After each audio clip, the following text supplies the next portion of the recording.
আসসালামু আলাইকুম প্রিয় ভিউয়ার্স, আপনারা ভিডিওতে দেখতে পাচ্ছেন খুবই সুন্দর এবং ছোট্ট একটি পুরাতন কয়েন। তবে অনেক বেশি পুরাতন নয় এবং এটি বলা চলে রেয়ার একটি কয়েন, কারণ যখন এই কয়েনগুলো তৈরি করা হয়েছিল তখন প্রথম সালের প্রথম সিরিয়ালের কয়েন এটি। আপনারা যারা কালেক্টর আছেন তাদের সংগ্রহের জন্য ভালো একটি কয়েন। আপনারা ভিডিওতে দেখতে পাচ্ছেন কয়েনটির এ পাশ এবং ও পাশ দারুণ, আরও দারুণ করে তুলেছে কয়েনটির গোল্ডেন কালারের জন্য। তো প্রিয় ভিউয়ার্স, চলুন এই ছোট্ট ভিডিওতে কয়েনটির সংক্ষিপ্ত পরিচয় জেনে আসি।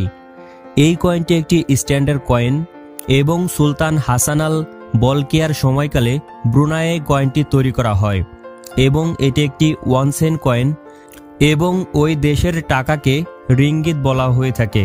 কয়েনটির ওজন মাত্র 1.79 গ্রাম। কয়েনটির ব্যাস 17.8 মিলিমিটার এবং পুরুত্ব 1.08 মিলিমিটার এবং কয়েনটির আকৃতি দেখতে পাচ্ছেন গোলাকার এবং এই ছোট্ট কয়েনটি তৈরি করা হয় ব্রাশ দিয়ে। কয়েনটিতে দেখতে পাবেন কয়েনটির কেন্দ্রে হীরা আকৃতির কেন্দ্রীয় নকশা, যেটা পুষ্পবৃত্ত দ্বারা আবদ্ধ এবং কয়েনটির চারপাশে কয়েনটির মানসহ সাল উল্লেখ করা। কয়েনটির অপর পাশে দেখতে পাবেন সামরিক ইউনিফর্ম ও টুপি পরা সুলতান হাজী হাসান আল বলকিয়ার প্রতিকৃতি এবং উপরে সুলতানের নাম উল্লেখ করা।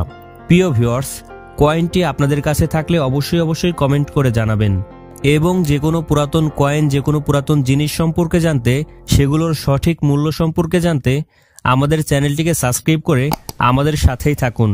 এই ছোট্ট ভিডিওটি আজকের মতো এখানেই শেষ করছি। ভালো থাকবেন, খোদা হাফেজ।